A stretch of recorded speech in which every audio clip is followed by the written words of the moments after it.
bueno, aquí en Panamá continúan las quejas por la situación del alcalde.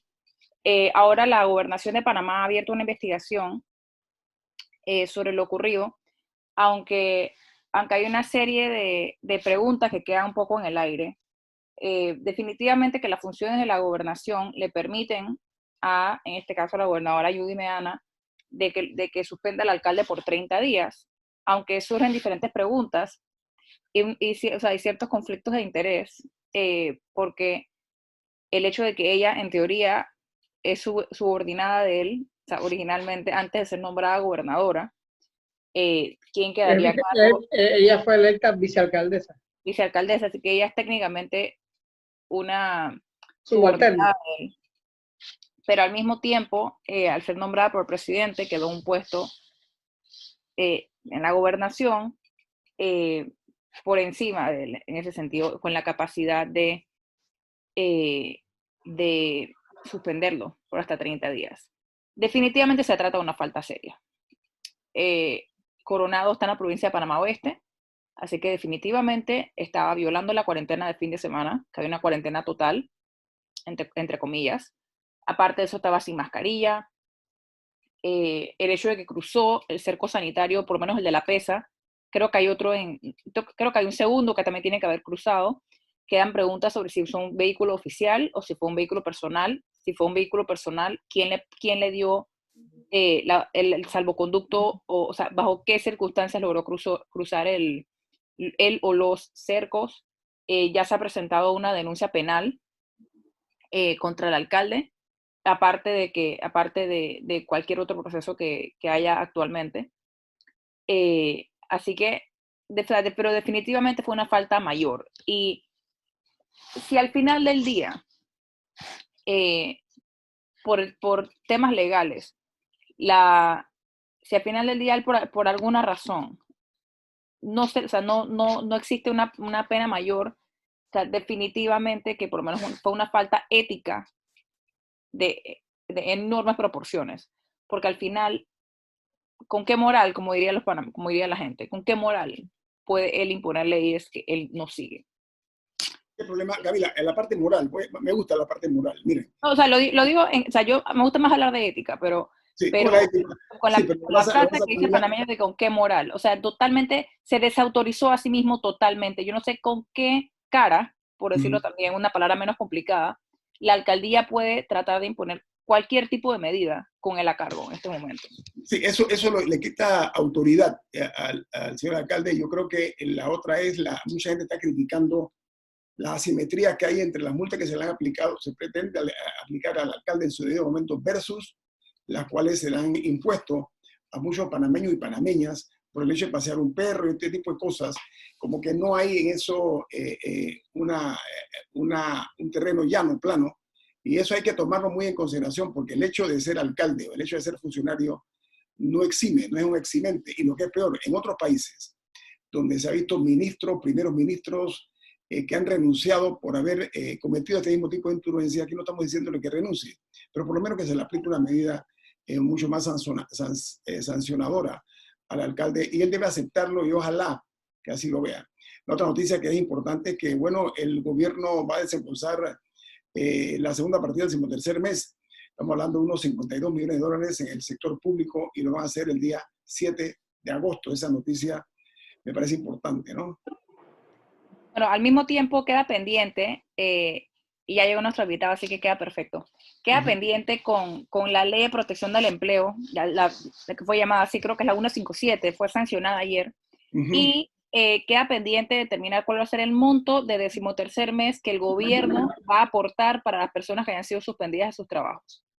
Sí, esa va a ser una decisión muy importante. Sí, son 52 millones para los... Buen día, tenemos en pantalla al economista Javier Estanciola. Lo hemos invitado precisamente para hablar del tema económico. A todos nos preocupa y nos está avasallando este virus en nuestros bolsillos, nuestros ingresos. Buen día, economista Javier Estanciola. Bienvenido aquí a Infoanálisis. Buenos días, gracias por invitarme. Oiga, dígame algo. Usted hizo un estudio acerca de la clase media en Panamá. ¿Me podría hacer favor de resumirme cuáles son los resultados? Porque hay una confusión en materia de interpretación de lo que es la clase media en nuestro país.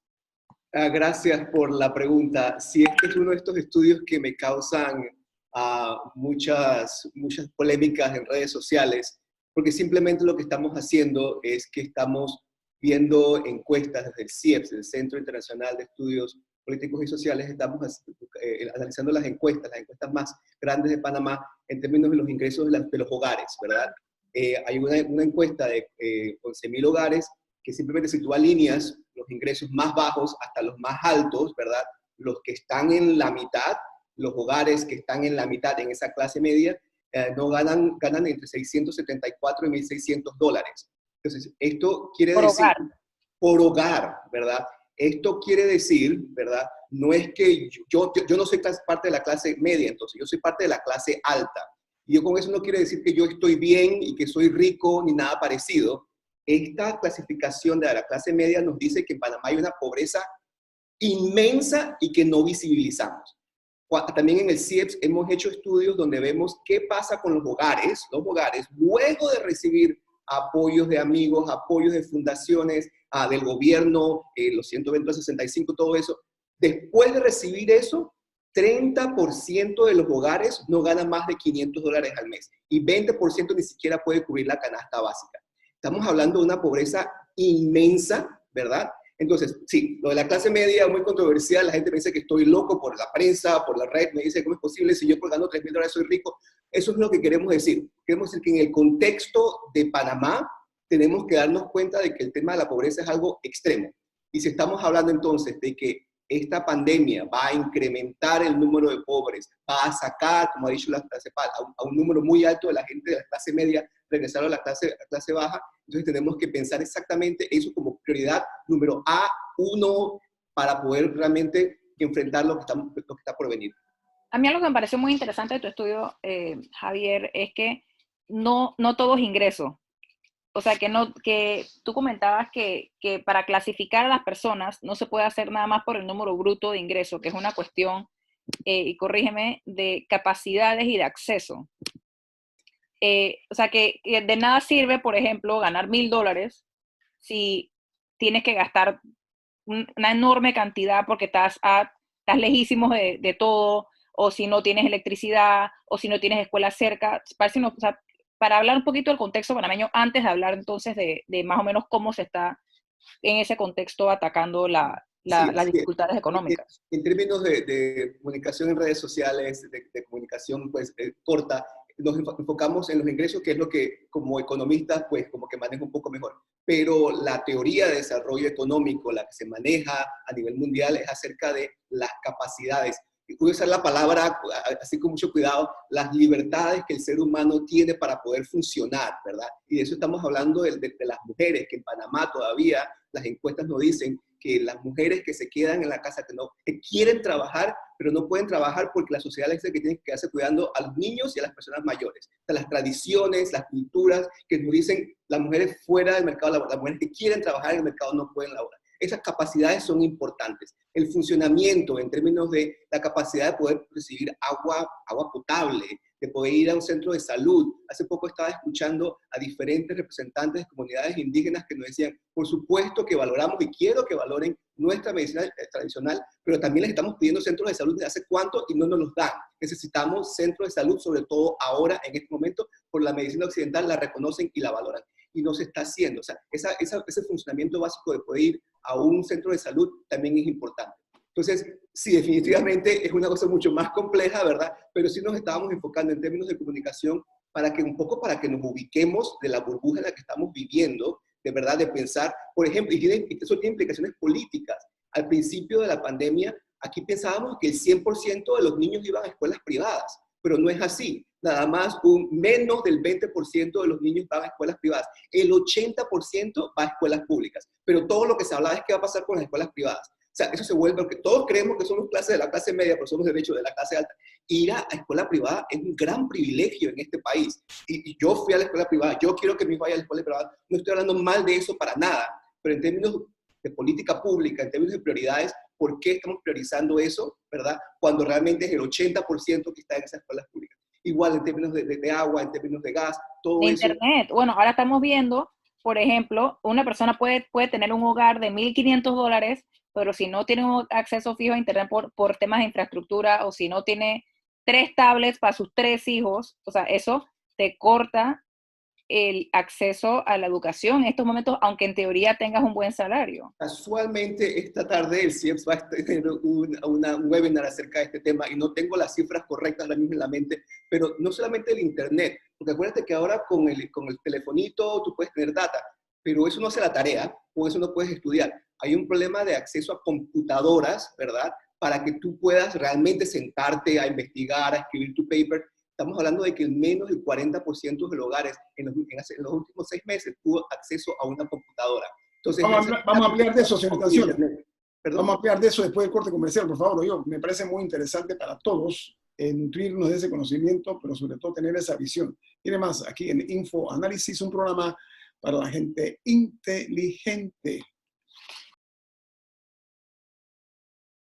Bien, amigos, continuamos con nuestro invitado esta mañana, el economista Javier Estanciola. Está aquí respondiendo a algunas inquietudes que estoy seguro que ustedes también han pensado y queremos participar en la situación de la clase media, en la realidad social nuestra, entre otras cosas. Señor Murgas.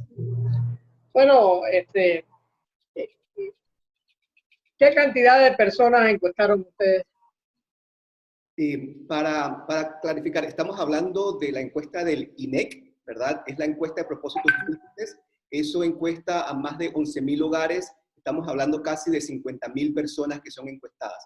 El INEC, nosotros recibimos la base de datos del 2018 y ahora estamos analizando la del 2019. O sea que es una de las encuestas más importantes de Panamá.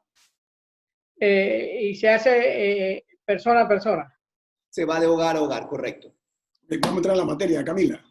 Sí, tomando en cuenta ese contexto que hemos hablado de falta de esos accesos y esas capacidades, oportunidades, libertades, que son una de las palabras que se han usado para describirlas, las medidas que se han utilizado, si nos voy a dar como un pantallazo de cómo ves, por una sencilla, por ejemplo, se sacaron 85 millones de dólares del Fondo de Ahorro Panamá y 80 van para tema inmobiliario, o sea, para el fondo de vivienda, etcétera.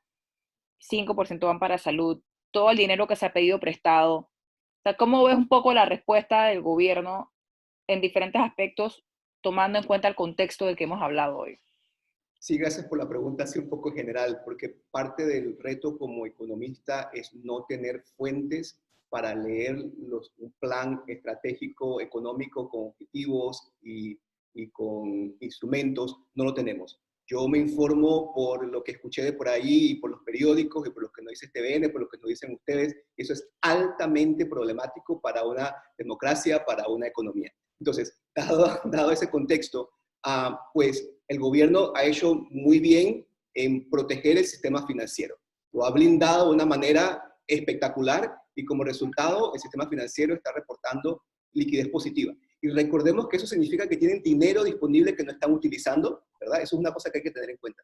Están haciendo todo lo posible para reactivar la oferta con préstamos para compañías, para empresas pequeñas.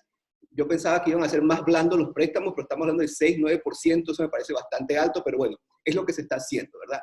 Lo que no se está haciendo es reactivar la demanda, ¿verdad? ¿Para qué vamos a tener negocios abiertos si la gente no tiene trabajo? Creo que vamos por situación de 70.000 o 300.000 contratos suspendidos.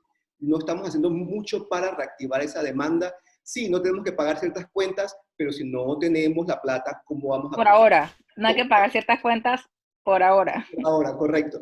Ahora, licenciado, una pregunta. ¿Quién los financia a ustedes? ¿Quién financia la encuesta? No, la encuesta es de la Contraloría. La encuesta es del INEC, que es el Instituto Nacional de Estadística y Censo. Así es. Así. Oiga, hay una noticia... No, para terminar. Para que no se me vaya la idea, disculpe. A mí el gran problema que tenemos ahora es la protección social, ¿verdad? La CEPAL, el Banco Mundial, el FMI nos está diciendo no se olviden de la gente que está pasando hambre.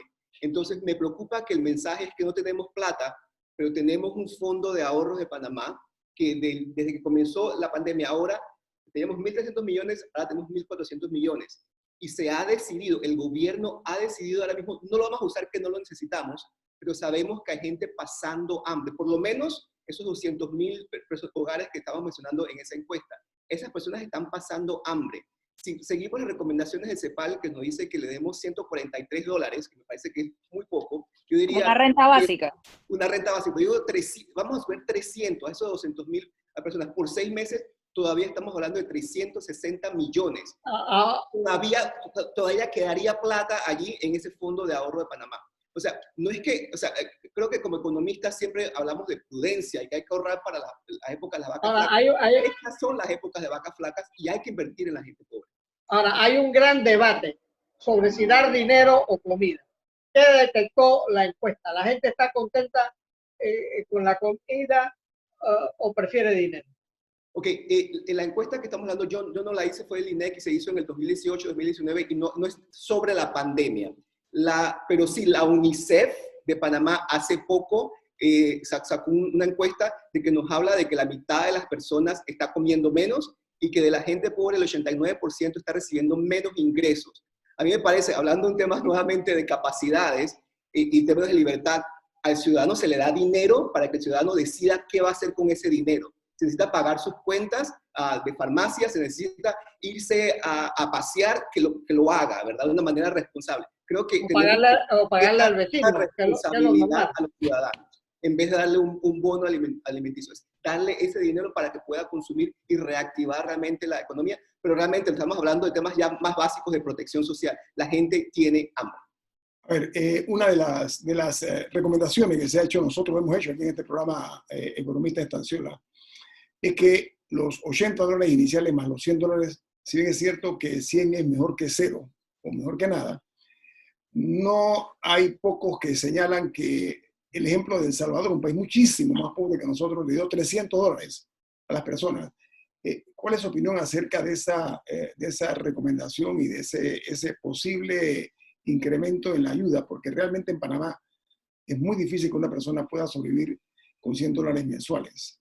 Es importantísimo y, repito, me preocupa mucho la narrativa que está surgiendo que no tenemos los dineros para apoyar a las personas más pobres. Sí lo tenemos, para eso tenemos un fondo de ahorro, sí hay fondos disponibles. Es preocupante que nos estén diciendo, no solamente con ese fondo, pero también con el fondo de liquidez del sistema bancario. Y con los 4.000 que hemos pedido prestados.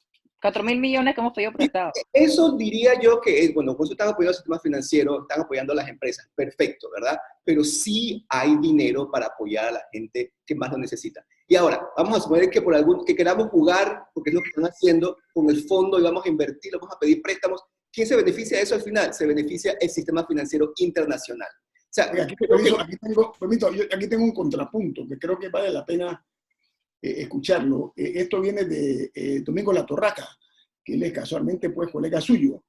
Dice licenciado Latorraca: hola Ñito, el fondo de ahorro no es necesario tocarlo, ya existen fondos contratados para la ayuda directa, dice Latorraca.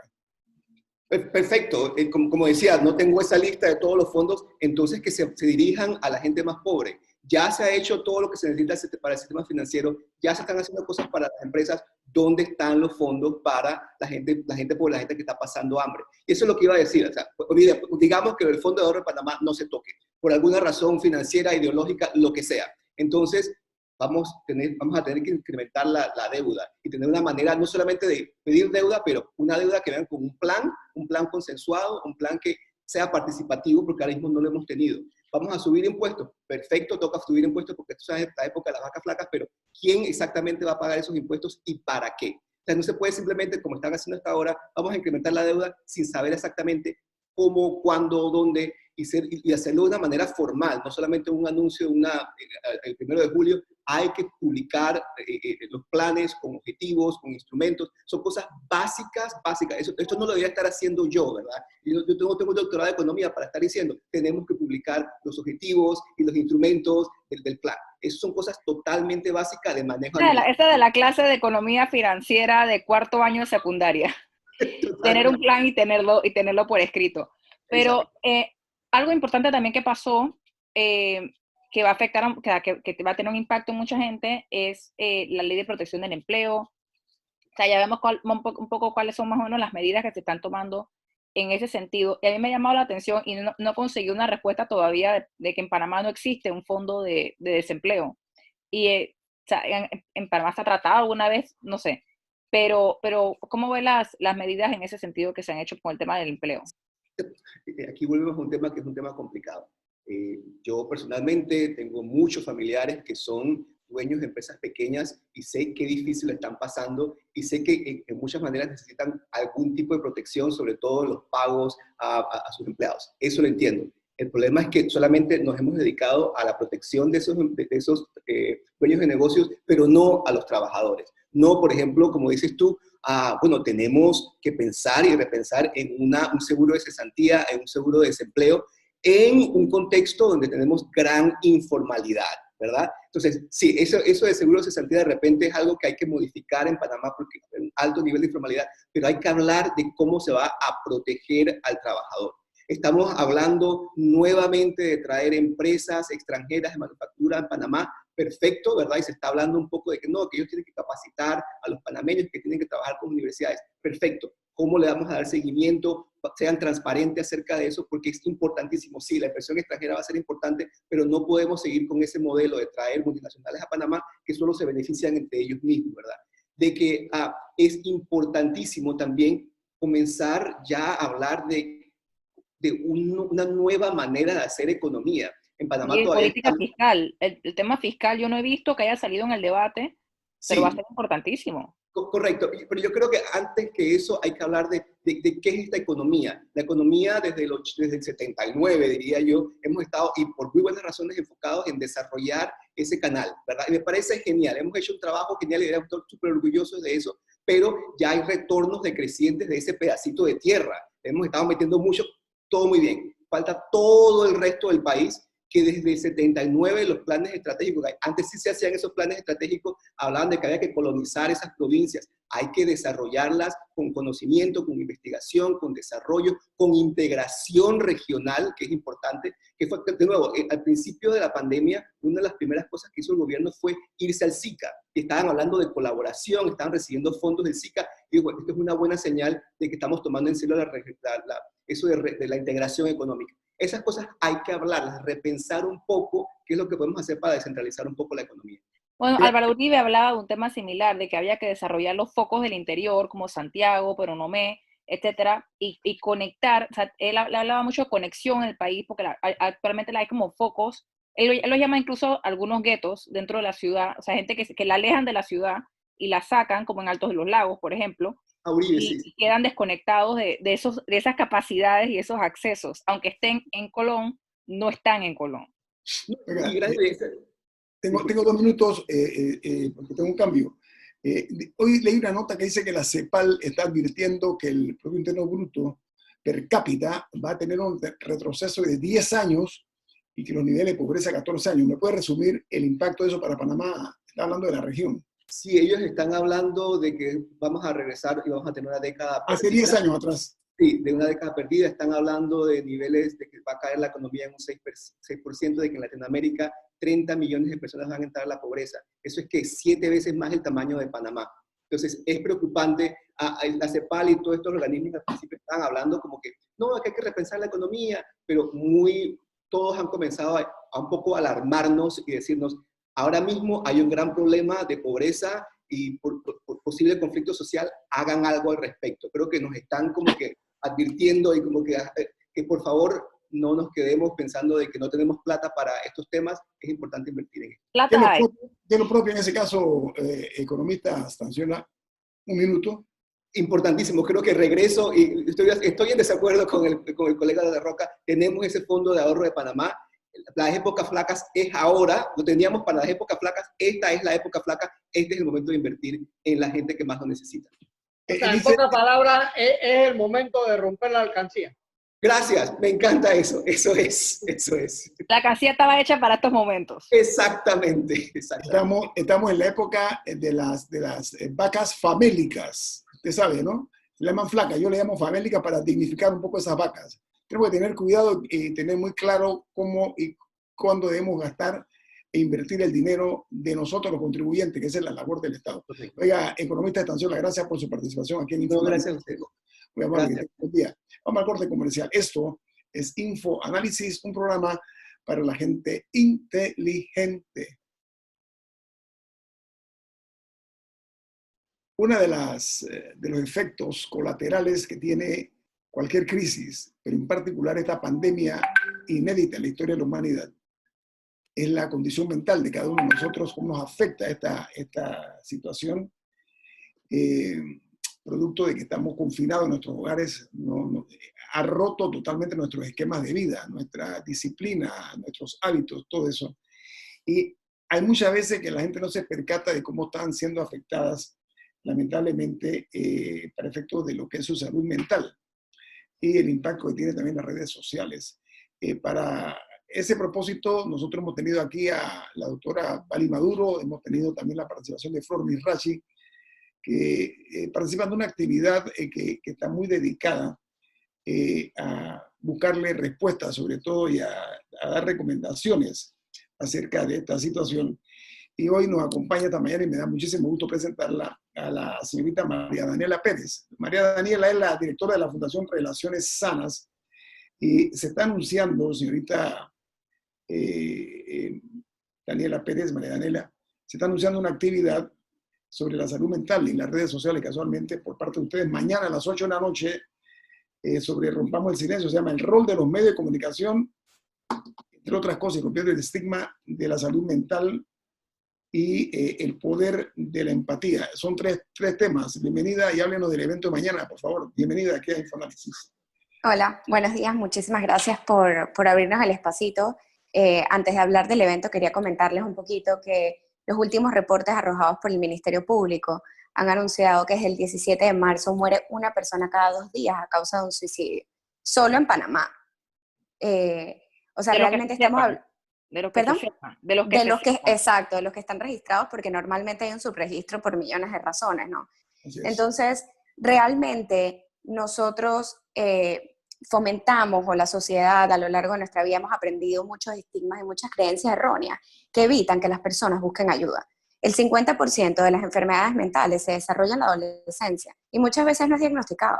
Entonces, nosotros en la Fundación Relaciones Sanas trabajamos desde hace más o menos 18 años en promover salud mental y tratar de hacer esto, pues de educar a la población para que podamos ser parte de un movimiento que no utiliza los trastornos, por ejemplo, como chistes o como insultos, porque es muy común escuchar en conversaciones diarias a la gente diciendo como que, ay, no, que ella está loca, ¿no? Que el clima está bipolar. Y realmente, igual que hay muchos stickers y muchos memes que utilizan la salud mental como un chiste, entonces todas estas cosas realmente promueven el estigma y las creencias erróneas y que evitan que las personas que realmente están sufriendo busquen ayuda. Entonces... Permítame, es una vergüenza que en pleno siglo XXI se mantenga ese tabú con relación a una realidad que nos está mordiendo, que puede ser peor. Ahora usted dice cada 2 días hay un suicidio en Panamá de los registrados, ojo, porque muchas veces eso no se habla por el estigma que representa que alguien se suicide o que tenga tendencia a suicida. Creo que vale la pena abrir esa página completa para que realmente tomemos conciencia de la importancia de saber detectar quienes tienen algún tipo de variaciones en su comportamiento, por ejemplo, o quienes se sienten ofendidos o afectados por el mal manejo que se le da en el plano social y personal, que se les maltrata verbalmente, que el bullying ese desafortunado. Todas esas cosas coadyuvan precisamente a crear este tipo de escenario, ¿no? ¿Me amplía de eso, por favor? Sí. Definitivamente las creencias y el bullying, el acoso y las burlas, muchas veces lo que hacen es que la persona se aísle y sienta mucha vergüenza. Hay una investigadora americana que se llama Brené Brown y ella decía algo muy bonito, que en la mitad de un sufrimiento emocional lo que menos necesitamos es vergüenza por ser seres humanos. Entonces, tenemos que conectarnos con la empatía un poco y tratar de ponernos en los zapatos de la otra persona. Es muy común ver que, por ejemplo, cuando hay una muerte por suicidio, la gente empieza como a publicarlo en sus redes sociales o la gente empieza a hablar del tema. Entonces, nosotros lo que queremos con este panel es poder darle las herramientas a la gente que es influenciadora en sus redes, a los medios de comunicación y a cualquier otra persona que utiliza sus redes para comunicar temas de salud mental, para que puedan aprender a hacerlo de manera respetuosa. porque sobre todo con el tema de prevención de suicidio, hay un efecto copycat. O sea, muchas veces puede pasar que después de una muerte por suicidio, otras personas que tenían esta idea pueden verse motivadas por esto. Entonces hay ciertas recomendaciones, como por ejemplo, no publicar los métodos que la persona utiliza para cometer el suicidio, o no publicar fotos, por respeto a la familia, porque la familia también está pasando por un momento muy duro y tenemos que poder ser respetuosos con esto. Entonces, queremos cambiar un poquito el discurso para que la gente, en vez de utilizar estas palabras para burlas y chistes, que los puedan utilizar para cambiar un poquito el mindset y motivar a que las personas que necesitan ayuda la reciban a tiempo. Ahora, licenciada, ¿quién ayuda más en este caso? ¿Un psiquiatra o un psicólogo? Bueno, va a depender del nivel de afectación que tenga la persona, ¿no? Porque no todas las depresiones necesitan medicación. Todo va a depender de la causa. El psiquiatra se encarga de la parte médica. Él va a revisar, va a chequear que todo marche bien y de repente va a mandar alguna medicación que te ayude como a regular los síntomas. Pero es como una fiebre.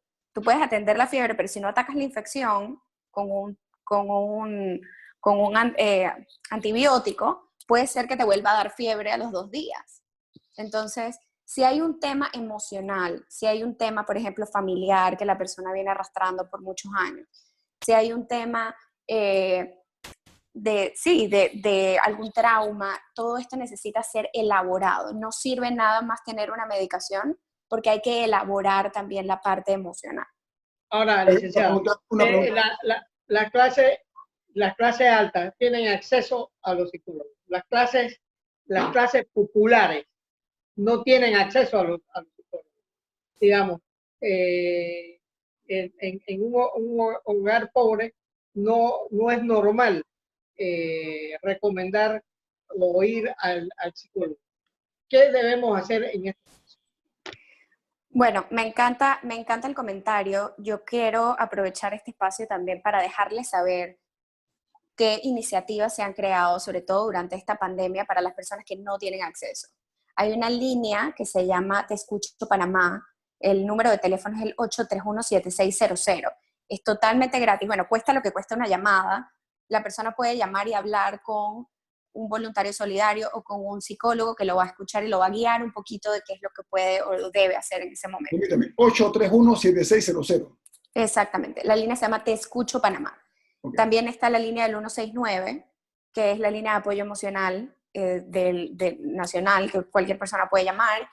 Hay una iniciativa de casualmente una de las voluntarias de la fundación que se llama Red de Apoyo Psicológico. Asimismo están en Instagram. Tú les envías un correo y les solicitas que necesitas atención, llenas un formulario y ellos te ofrecen hasta 12 sesiones de psicoterapia gratuita. También hay otro lugar que se llama, creo que es la Asociación Psicoanalítica, que también está ofreciendo algunas sesiones, y Fundación Relaciones Sanas, nosotros usualmente somos como un puente entre la persona que necesita ayuda y que puedan conseguirlo. Nosotros tenemos un montón de voluntarios que muchas veces donan su tiempo para atender casos a bajos recursos. Se nos va el tiempo, quiero aprovechar lo que nos queda de tiempo en que disponemos. A ver, usted es psicóloga y psicoterapeuta, ¿ok? Así que estamos hablando de una persona que tiene la autoridad, usted es magíster, además tiene la preparación académica suficiente para hablar con autoridad. Pero me gustaría aprovechar lo que nos queda, como dije, para hablar sobre el evento que tienen ustedes el día de mañana a las 8 de la noche, sobre lo que es la salud mental y las redes sociales. ¿Me hace un resumen, por favor, señorita, y cómo la gente puede incorporarse a este importante evento? Sí, mañana vamos a estar conectados a las 8 de la noche a través de nuestra cuenta de YouTube.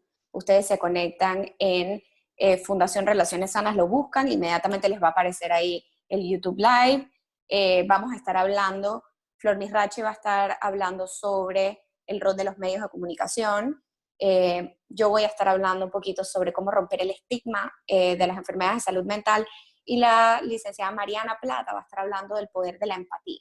Entonces, sentimos que está dirigido a todo público, pero nos encantaría que todas las personas que tuvieran algún rol influenciador en los medios o en las redes sociales también pudieran conectarse para que aprendamos un poco de cómo podemos utilizar el espacio e influenciar de manera positiva en salud mental. quiero hablar en 2 minutos. Tengo, usted como psicóloga, como psicoterapeuta, el impacto que está teniendo nuestra condición actual, que estamos confinados en nuestros hogares, no somos libres de tomar decisiones. ¿Eso está afectando o no a su juicio o incrementando más todavía enfermedades de tipo de salud mental, en su opinión?